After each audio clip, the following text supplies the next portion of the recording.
Welcome back to the channel, everyone. Today is a beautiful, drama-filled day to dive deep into the absolute chaos unfolding in Port Charles. Grab your coffee, get comfortable, and let's get right into the madness, because the spoilers for the next 2 weeks have me completely unhinged. I can't believe they are doing this again. I am literally shaking right now after reading the spoilers for June 15th through the 26th. I mean, are you kidding me? We need to talk about Carly first because I am terrified for her. I know some people are loving this whole Windermere infiltration arc, but personally, I am a nervous wreck. Carly is getting forced into a corner, and it looks like Ross Cullum is going to catch her searching the castle for Jocelyn. I am sorry, but having Carly march right onto Spoon Island despite Valentine explicitly warning her not to is so classic Carly. She found Jocelyn's dropped ring, which confirms her daughter is being held hostage, and now she is backed into a terrifying tight spot. Ross freaking Cullum is not someone you play games with. Reacting to this, I just have to ask, what is Carly's plan here? If Cullum catches her snooping around the sub-basement, he is not just going to politely ask her to leave. He is a lethal double agent who literally killed Marco Rios and threw Liesel into a cell. I am dreading the aftermath of this, because if Cullum is the one who finds Carly, she is absolutely going to get thrown in captivity with Jocelyn and Liesel. Can you even imagine that dynamic? Jocelyn has been down there plotting her escape, finding Anna Devane's old makeshift weapons, and trying to stall the Cold Fusion project. Tossing Carly into that mix would be absolute pandemonium. Carly is not going to sit quietly. She is going to tear that cell apart with her bare hands if she has to. Remember when they tried holding Carly hostage years ago? Yeah, didn't work then either. But Cullum is a different breed of psycho. Wait, I'm getting ahead of myself. Let's talk about Valentine for a second. Because Valentine Cassadine is about to do the most romantic, stupid, heroic thing ever, and I am swooning but also panicking. Jack Brennan told him to contact Z, the mysterious WSB operative, to get help. Valentine has been terrified that doing this will get him arrested and sent straight back to Steinmauer, but now he decides he is willing to risk losing his freedom by reaching out to Z anyway. He is literally sacrificing himself for Carly and her daughter. I mean, the romance of it all. He would do this for Charlotte, and now he is doing it for Carly's kid. I've been watching since 2015, and this is the best character development Valentine has ever had. I just pray Z can pull off a miracle, because I do not want to see Valentine back in a prison jumpsuit. Okay, back to the point. Nina Reeves is finally waking up and smelling the coffee. She is setting off alarm bells because Liesel Obrecht is missing. It is about time. Liesel supposedly went to a medical conference, but Nina is finally realizing something is horribly wrong. She is interrogating Nathan West, aka Cassius, and he is playing dumb about her captive status. Cassius is standing there, sweating bullets, acting like he doesn't know exactly where his mother is.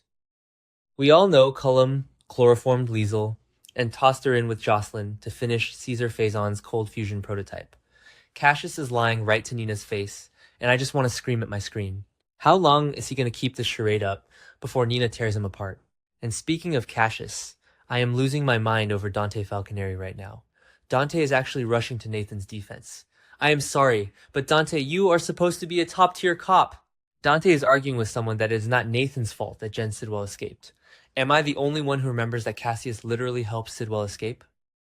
Cassius faked getting beaten up so Sidwell could make a quick getaway, and Dante is completely falling for it. It is so frustrating to watch Dante be this blind. I know he is distracted by Rocco being missing, but come on.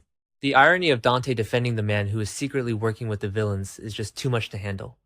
So Sidwell is on the loose, and he is setting a trap. Jen Sidwell is out there, and he is planning to lure someone into a massive, lethal trap. Who is it going to be? His enemies had better watch out. Will Sidwell be coming for Sonny, Laura Collins, Lucas Jones, or all three? Sonny, Laura, and Lucas basically forced Pascal to turn on Sidwell in that coffee warehouse, and now Sidwell is out for blood. I am genuinely scared for Lucas. He is acting so reckless because of his grief over Marco, and Sidwell is not someone you play games with. Sidwell's trap seems poised to catch someone, and I have a terrible feeling it's going to be someone we love. But let's pivot to Sonny for a second. Sonny Corinthos has a strategy of his own, and he is spilling what's happening during a discussion with Rick Lansing. Rick Lansing, I am so here for this. I love seeing Rick back in the mix, but trusting him is always a massive gamble. Sonny telling Rick his plans to take down Sidwell could either be the smartest move he's made all year, or the absolute dumbest. Rick is a wild card, and while he gave Tracy some solid advice about deception, Mob warfare is a whole different ballgame. I kinda hope Rick pulls through, but I am keeping my expectations low. Now, let's get into the real juice.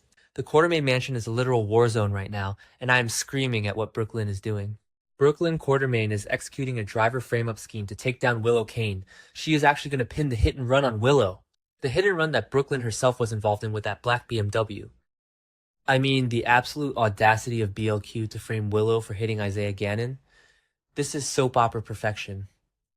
I know it's morally reprehensible, but from an entertainment standpoint, I am eating it up. It is so chaotic because Willow is going to get completely thrown for a loop. She is going to be defending her innocence regarding the driver setup, and honestly, she deserves a little karma for what she has been doing to Drew. But framing her for a felony, BLQ, is playing dirty, and I kinda love it. Michael is over here running his own scheme, trying to push Chase and Willow into a cheating trap at the boathouse so he can blow up Brooklyn's marriage, and Brooklyn is like, hold my beer, I'm gonna send Willow to prison.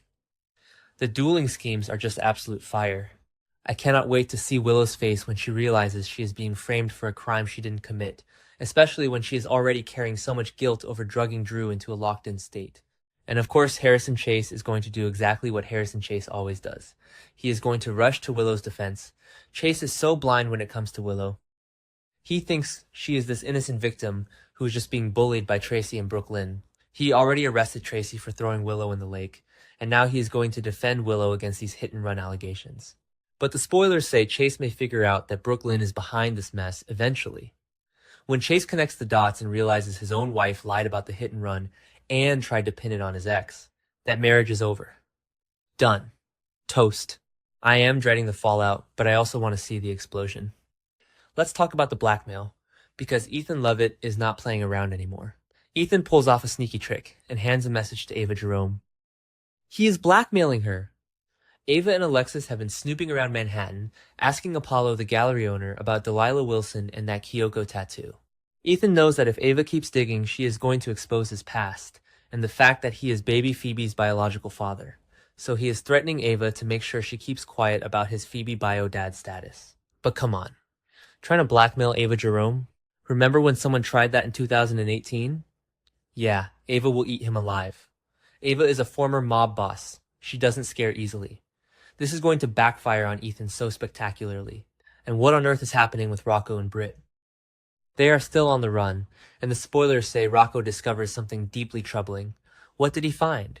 Did he find out that Jason is in WSB custody, taking the fall for him?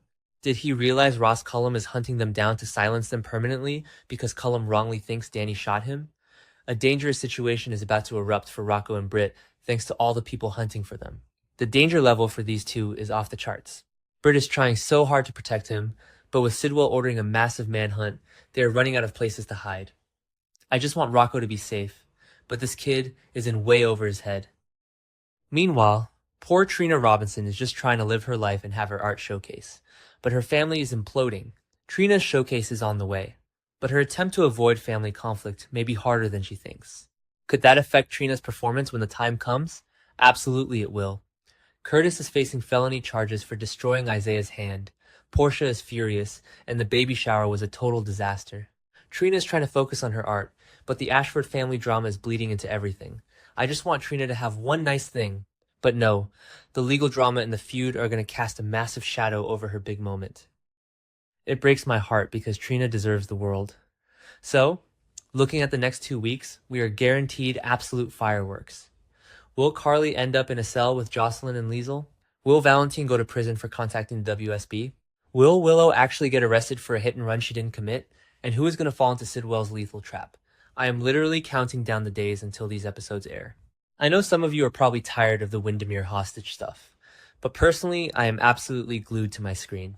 The stakes have never been higher, and the character dynamics are shifting in ways I never saw coming. I need to know what you guys think. Am I crazy for thinking Brooke Lynn is going too far with this frame job? Are you shipping this new dark side of BLQ, or do you think she is destroying her marriage for nothing? And what do you think Rocco discovers while on the run? Drop your thoughts in the comments because I need to vent with people who actually understand this madness. We are in for a wild ride, Port Charles fans, so buckle up.